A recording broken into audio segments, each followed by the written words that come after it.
শিক্ষার্থীবৃন্দ আসসালামু আলাইকুম। আজকে আমাদের সিরিজ টিউটোরিয়ালের তৃতীয় ক্লাস। আজকে আমাদের আলোচ্য বিষয় হচ্ছে চ্যাপ্টার 3 নাম্বার সিস্টেমের নাম্বার কনভার্সন অর্থাৎ সংখ্যা পদ্ধতির রূপান্তর। আজকে আমরা শিখব কিভাবে দশমিক থেকে বাইনারিতে রূপান্তর করতে হয়, অক্টালে রূপান্তর করতে হয়, হেক্সাডেসিমেলে রূপান্তর করতে হয়, আবার অক্টাল হেক্সাডেসিমেল বাইনারি থেকে কিভাবে দশমিকে রূপান্তর করতে হয়, আবার বাইনারি অক্টাল বাইনারি হেক্সাডেসিমেল এইগুলো রূপান্তর কিভাবে করতে হয়। অর্থাৎ আজকে আমরা শিখছি দশমিক থেকে অন্য যে কোনো সংখ্যা পদ্ধতিতে রূপান্তর, অন্য যে কোনো সংখ্যা পদ্ধতি থেকে দশমিকে রূপান্তর, অথবা আমরা বলতে পারি যে কোনো বেজের সংখ্যা পদ্ধতি থেকে যে কোনো বেজের সংখ্যা পদ্ধতি রূপান্তর। এই রূপান্তরগুলো আমরা শিখব মাত্র 10 মিনিটের মধ্যে, উইদিন 10 মিনিটস। সো শুরু করা যাক। যেমনটা তোমরা দেখছো যে আমি একটা ডায়াগ্রাম ড্র করছি। আমি দশমিককে ডি দ্বারা প্রকাশ করছি, ডেসিমেল নাম্বার সিস্টেমটাকে, বাইনারিকে বি দ্বারা, অক্টালকে ও দ্বারা, হেক্সাডেসিমালকে এইচ দ্বারা। আমরা প্রথমে এই চারটা সংখ্যা পদ্ধতির রূপান্তরগুলো শিখে যাব। প্রথমে আমরা শিখব দশমিক থেকে কিভাবে বাইনারি অক্টাল হেক্সাডেসিমেলে রূপান্তর করতে হয়। তারপর আমরা শিখব কিভাবে বাইনারি অক্টাল হেক্সাডেসিমেল থেকে দশমিকে রূপান্তর করতে হয়। তারপর আমাদের বাকি থাকবে শুধু এইটুকু, বাইনারি অক্টাল হেক্সাডেসিমেল, সেটা আমরা এর পরের অংশে শিখে যাব। অতএব চলো শুরু করা যাক। শিক্ষার্থীবৃন্দ, যেমন তোমরা দেখতে পাচ্ছ যে আমি একটা ছোট্ট ডায়াগ্রাম ড্র করছি, দশমিক থেকে বাইনারি, দশমিক থেকে অক্টাল, দশমিক থেকে হেক্সাডেসিমেল। আর একটা আমি দিতে চাচ্ছি, এটাকে আমি বলছি এনি বেজ।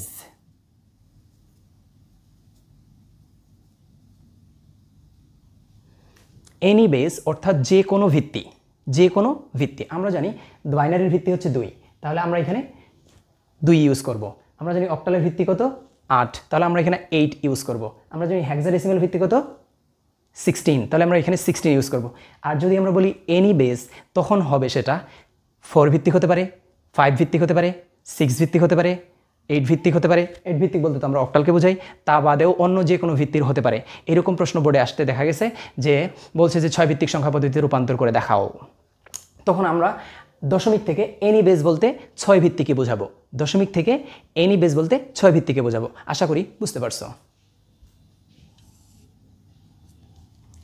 আচ্ছা, রুল হচ্ছে দশমিক সংখ্যা থেকে যেই সংখ্যা পদ্ধতিতে আমি যাব সেই সংখ্যা পদ্ধতির ভিত্তি দ্বারা ভাগ করতে হবে। অর্থাৎ আমি যদি বাইনারিতে যেতে চাই তাহলে আমাকে 2 দ্বারা ভাগ করতে হবে। আবার আমরা যদি অক্টালেতে যেতে চাই তাহলে আমাকে 8 দ্বারা ভাগ করতে হবে। আমি যদি হেক্সাডেসিমেলে যেতে চাই তাহলে 16 দ্বারা ভাগ করতে হবে। আর এনি বেজ বলতে বোঝাচ্ছে যদি বলে থাকে 4 ভিত্তিক, 5 ভিত্তিক, 6 ভিত্তিক, তাহলে যেই ভিত্তি হবে সেই সংখ্যার ভিত্তি, অর্থাৎ 6 ভিত্তিক হলে 6 দ্বারা ভাগ করতে হবে, 4 ভিত্তিক হলে 4 দ্বারা ভাগ করতে হবে। এটাই হচ্ছে রুলস। দশমিক থেকে পৃথিবীর যে কোনো সংখ্যা পদ্ধতিতে যেতে হলে আমাকে ওই সংখ্যা পদ্ধতির ভিত্তি দ্বারা ভাগ করতে হবে। সো রুল হলো ডেসিমাল নাম্বারকে আমরা ভাগ করব বেজ দ্বারা। কি দ্বারা ভাগ করব?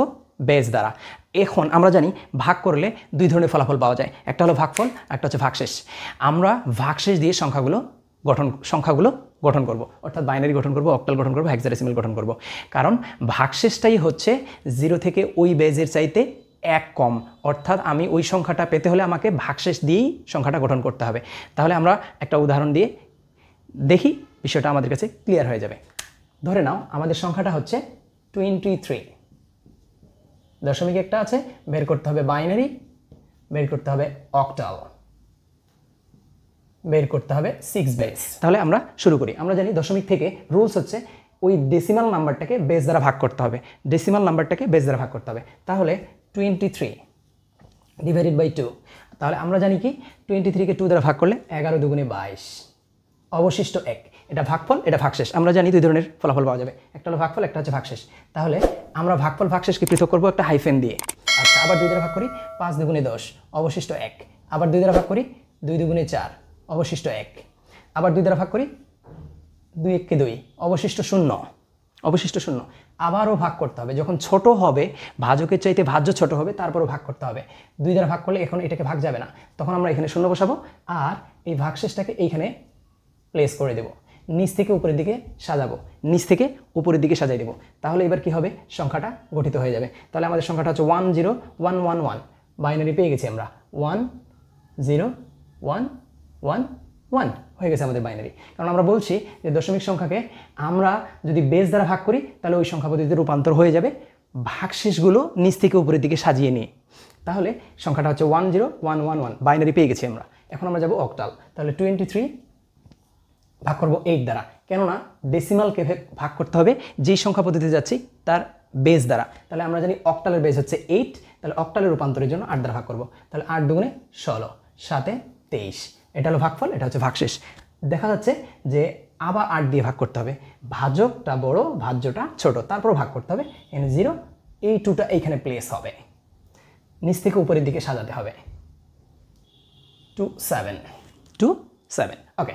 আবার এখন আমরা যদি বলি 6 বেজে যেতে হবে, তাহলে আমাদেরকে 6 দ্বারা ভাগ করতে হবে, তাহলে 23।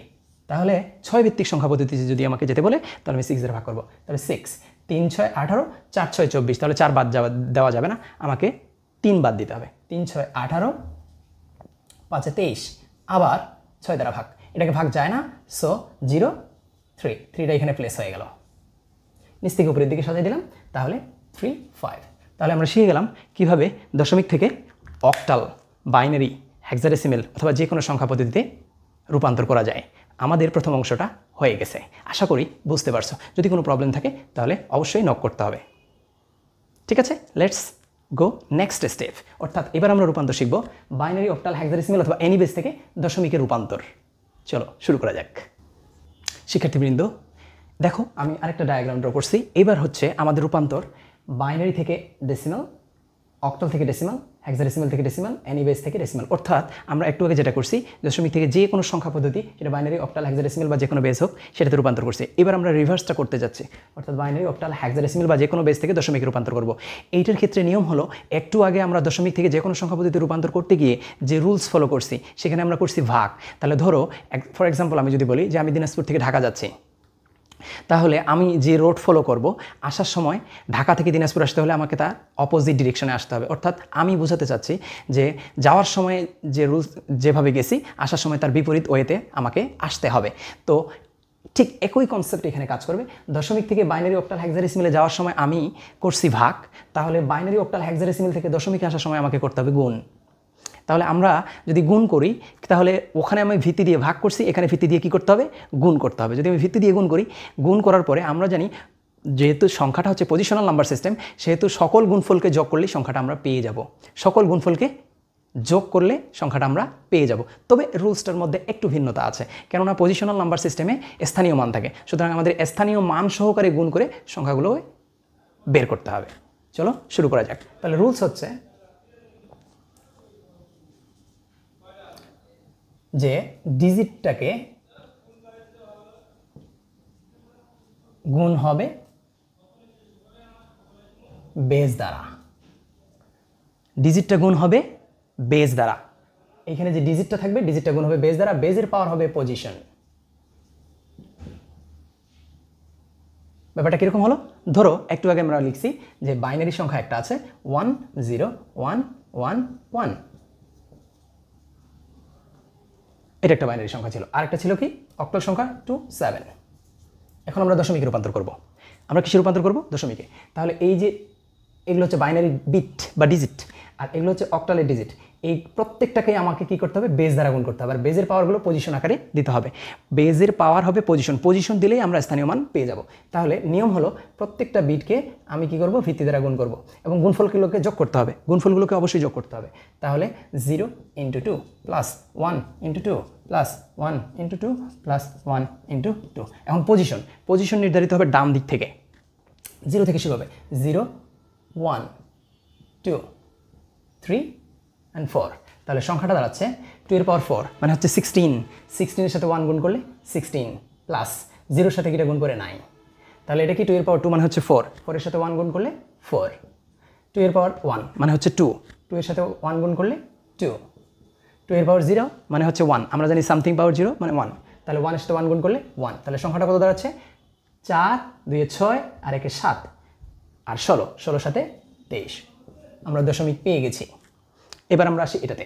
এটার ক্ষেত্রে তাহলে কী হবে, ইন্ডিভিজুয়াল ডিজিটকে তার বেস দ্বারা গুণ করতে হবে। তাহলে 2 × 8 প্লাস গুণফলগুলোকে যোগ করতে হবে, আবার 7 × 8, আর তার পাওয়ার পজিশন দিতে, বেসের পাওয়ার পজিশন দিতে হবে। পজিশনগুলো শুরু হবে 0 থেকে, 0 and 1। তাহলে সংখ্যাটা কী দাঁড়াচ্ছে, 8 এর পাওয়ার 1 মানে হচ্ছে 8, 8 দুগুণে 16 প্লাস সামথিং পাওয়ার 0 মানে হচ্ছে 1। তাহলে 1 × 7, তাহলে 7। তাহলে 16 + 7 23 পেয়ে গেছি আমরা। দশমিক। আচ্ছা, আরেকটা ছিল কি 35, এটা ছিল 6 বেস।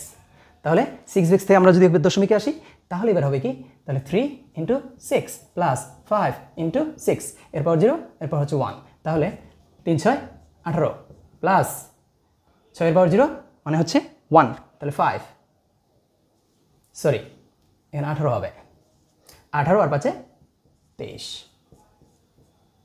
আমাদের রূপান্তর শেষ। কেন রূপান্তর শেষ? এখন তোমরা বলতে পারো যে স্যার বাইনারি থেকে অক্টালে রূপান্তর করতে হবে, বাইনারি থেকে হেক্সাডেসিমেলে রূপান্তর করতে হবে, এগুলো আমি কীভাবে করব? আমরা অলরেডি শিখে গেছি। অক্টাল দেওয়া আছে, হেক্সাডেসিমেল বের করো। তাহলে আগে আমি কি করব? অক্টালটাকে দশমিকে রূপান্তর করব, দশমিকটাকে এবার কি করব? হেক্সাডেসিমেলে রূপান্তর করতে পারবো, বাইনারিতেও রূপান্তর করতে পারবো, শুধু ভিত্তি দ্বারা ভাগ করতে হবে, তাহলেই হয়ে যাবে। অর্থাৎ আমি বোঝাতে চাচ্ছি যে আমাদের রূপান্তর শেষ, যদিও এইগুলো রূপান্তরের জন্য আলাদা একটা রুলস আছে, সেটা আমরা জানবো, কিন্তু আমি বলছি আমাদের রূপান্তর শেষ। আশা করি বোঝাইতে পারছি। কেমন হলো ব্যাপারটা? আমরা একটা এক্সেপশনাল এক্সাম্পল দেখব। কীরকম? ধরা যাক যে আমাদের একটা সংখ্যা আছে 4 5 3, এটা হচ্ছে 6 বেস, আর বলছে আমাকে 4 বেজে রূপান্তর করে দেখাও। এটা হচ্ছে 6 বেজের একটা অঙ্ক, অর্থাৎ 6 ভিত্তিক সংখ্যা পদ্ধতির একটা সংখ্যা। এই সংখ্যাটাকে বলছে 4 ভিত্তিকে রূপান্তর করো। তাহলে আমাকে 6 ভিত্তি থেকে 4 ভিত্তিকে রূপান্তর করার জন্য কী করতে হবে? প্রথমে আমাকে কী করতে হবে? 6 ভিত্তিকে দেওয়া আছে, 6 ভিত্তিক থেকে আগে, তার মানে যে কোনো ভিত্তি থেকে আগে আমাকে দশমিকে আসতে হবে। তারপর দশমিকে আসার পরে একটু আগে আমরা যে রুলসটা করছি, অর্থাৎ দশমিক থেকে এবার 4 ভিত্তিকে যেতে হবে। তাহলে লেটস গেট স্টার্টেড। তাহলে শুরু করা যাক। 4 5 and 3, এটা হচ্ছে 6 বেস। কি বেস? 6 বেস। তাহলে আমরা জানি যে কোনো সংখ্যা পদ্ধতি থেকে দশমিকে রূপান্তর করতে গেলে আমাকে ডিজিটের সাথে বেস গুণ করতে হবে, তাহলে 4 × 6 প্লাস, এবং গুণফলগুলো কী করতে হবে? যোগ করতে হবে। 5 × 6 প্লাস 3 × 6। তাহলে আমরা করলাম কি, প্রত্যেকটা ডিজিটকে তার ভিত্তি দ্বারা গুণ করে দিলাম, দেওয়ার পরে গুণফলগুলোকে আমরা অলরেডি যোগ করে দিছি। এখন পজিশন দেওয়ার পালা। আমরা জানি পজিশন হবে 0 1 and 2। তাহলে 2 যদি হয় তাহলে আমরা এই দিক থেকে আসি, সামথিং পাওয়ার 0 মানে হচ্ছে 1, তাহলে হচ্ছে 3 প্লাস 6 এর পাওয়ার 1 মানে হচ্ছে 6, 5 6 30। তাহলে এটা হচ্ছে 6 6 36, 4 36 144। আমি 144 লিখে ফেলছি। তাহলে হচ্ছে 144 যোগ 30 174, 3 177, 177। আমি দশমিক পেয়ে গেছি, আমরা দশমিক সংখ্যা পেয়ে গেছি। এখন দশমিক থেকে কোথায় যেতে হবে? 4 ভিত্তিকে। তাহলে এবার আমরা করব কি, 177 কে ভাগ করব 4 দ্বারা, কারণ আমরা জানি দশমিক থেকে যে কোনো সংখ্যা পদ্ধতি রূপান্তর করতে গেলে 4 দিয়ে ভাগ করতে হয়। তাহলে এবার 4 দিয়ে ভাগ করব, 4 4 16, হাতে থাকলো 1, অবশিষ্ট 1, 1 7 17, আবার 4 4 16, অবশিষ্ট 1, আবার 4 দিয়ে ভাগ, 4 11 44, অবশিষ্ট 9, আবার 4 দিয়ে ভাগ, 4 2 8, অবশিষ্ট 3, আবার 4 দিয়ে ভাগ, ভাগ যাচ্ছে না, 2 নেমে আসলো, নিচ থেকে উপরের দিকে সাজা দাও, 2 3 0 1, 2 3 0 1। আমরা সংখ্যাটা পেয়ে গেছি, 2 3 3 0 1 হয়ে গেছে। আশা করি বোঝাতে পারছি তোমাদেরকে। Thank you. তাহলে আমাদের বাকি যে রূপান্তরগুলো আছে সেগুলো আমরা শিখবো অবশ্যই, তো একটু পরের সেশনে আমরা এই রূপান্তরগুলো শিখছি, কিন্তু ওটা একটু ভিন্ন পদ্ধতিতে, কিন্তু এই পদ্ধতি আমরা পৃথিবীর সকল সংখ্যা পদ্ধতি রূপান্তর করতে পারবো। আশা করি বুঝতে পারছো। Welcome back students. চলো তাহলে শুরু করা যাক আমাদের দ্বিতীয় অংশে আমরা আলোচনা করব যে বাইনারি অক্টাল হেক্সাডেসিমেলের পারস্পরিক রূপান্তর। যদিও আমরা এই রূপান্তরগুলো আগে যে দুইটা রুলস শিখছি, এই দুইটা রুল দিয়েই কভার করা সম্ভব, কিন্তু সেগুলোতে একটু সময় বেশি লাগে। অপেক্ষাকৃত কম সময়ে বা দ্রুত সময়ে আমরা এইগুলো আবার পারস্পরিক রূপান্তর করতে পারি, তবে এই রুলসটা আগের মতো নয়। এটা হচ্ছে সরাসরি বাইনারি ডিজিট বসায় দিতে হবে, ইকুইভ্যালেন্ট ডিজিট বসাতে হবে। সরাসরি ইকুইভ্যালেন্ট বাইনারি ডিজিট বসালেই রূপান্তর হয়ে যায়, সরাসরি বসানো যায়। এই তিনটে সংখ্যা পদ্ধতির ক্ষেত্রে বাইনারি ডিজিটগুলোকে সরাসরি বসানো যায়। কিভাবে সেটা সম্ভব? চলো দেখি। সাধারণত বাইনারি থেকে অক্টালে রূপান্তর করব আমরা, এবং অক্টাল থেকে বাইনারিতে রূপান্তর। এখন কথা হলো এই রূপান্তরগুলো কিভাবে হবে। খুবই সহজ একটা ব্যাপার। যখন আমরা বাইনারির সাথে অক্টাল হেক্সাডেসিমেলকে রিলেট করব, অর্থাৎ সম্পর্কিত করব, তখন অক্টালের যে কোনো ডিজিটের জন্য 3 বিট করে বসাতে হবে। যে কোনো ডিজিটের জন্য 3 বিট করে বাইনারি বসাতে হবে। যেখানে 3 বিট থাকবে না ওখানে সামনে 0 দিয়ে বসাই দিলেই হয়ে যাবে। আর যখন আমার বাইনারি থাকবে তখন আমি 3 বিট করে ধরে তার ইকুইভ্যালেন্ট অক্টাল ডিজিটগুলো বসাই দেব। আমি আবার রিপিট করছি যে বাইনারি থেকে অক্টাল রূপান্তরের ক্ষেত্রে সম্পর্কটা হচ্ছে 3 বিটের। বাইনারি থেকে অক্টাল রূপান্তরের জন্য সম্পর্কটা হচ্ছে 3 বিটের। প্রতিটি অক্টাল ডিজিটের জন্য 3 বিট করে বাইনারি বসাতে হবে। যেখানে 3 বিট নাই সেখানে সামনে 0 দিয়ে 3 বিট বসাতে হবে। আর 3 বিট বাইনারি নিয়ে ইকুইভ্যালেন্ট অক্টাল ডিজিটগুলো বসাতে হবে।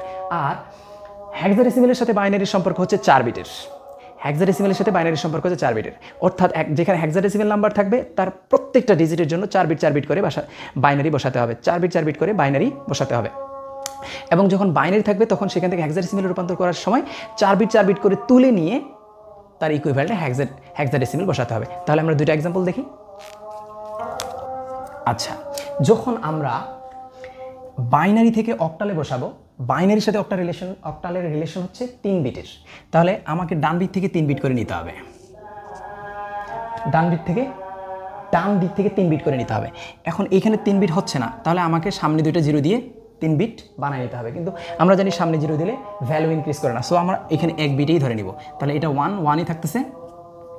0 1 1 হচ্ছে 3, আমরা 3 বসাই দিলাম। আর 0 1 0 হচ্ছে 2, আমরা 2 বসাই দিলাম। হয়ে গেল অক্টালের রূপান্তর। এখন যদি অক্টাল থাকে তাহলে সরাসরি অক্টাল থেকে বাইনারিতে রূপান্তরের জন্য সরাসরি 3 বিট করে বসাতে হবে। যেমন 3 এর বাইনারি হচ্ছে 1 1, তাহলে আমরা একটা সামনে 0 দিলাম, তাহলে 3 বিটের রিলেশন পূর্ণ হয়ে গেল। আবার 5 এর বাইনারি হচ্ছে 1 0 1, তাহলে হয়ে গেল।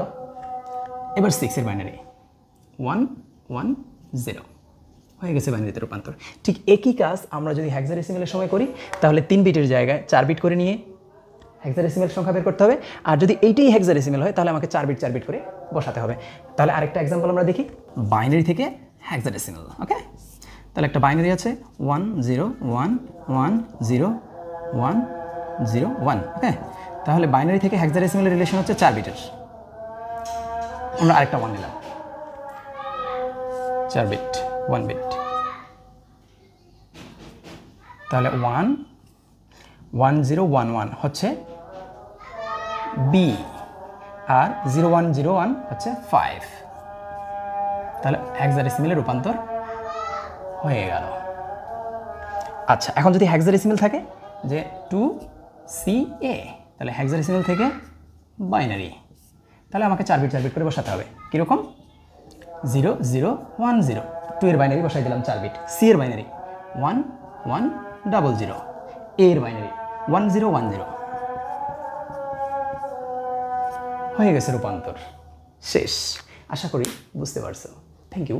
যদি তোমাদের আমার এই ভিডিও ভালো লাগে তাহলে অবশ্যই লাইক দিবা, সাবস্ক্রাইব করবা এবং কমেন্ট করে আমাকে জানাবা। ওকে, থ্যাংক ইউ।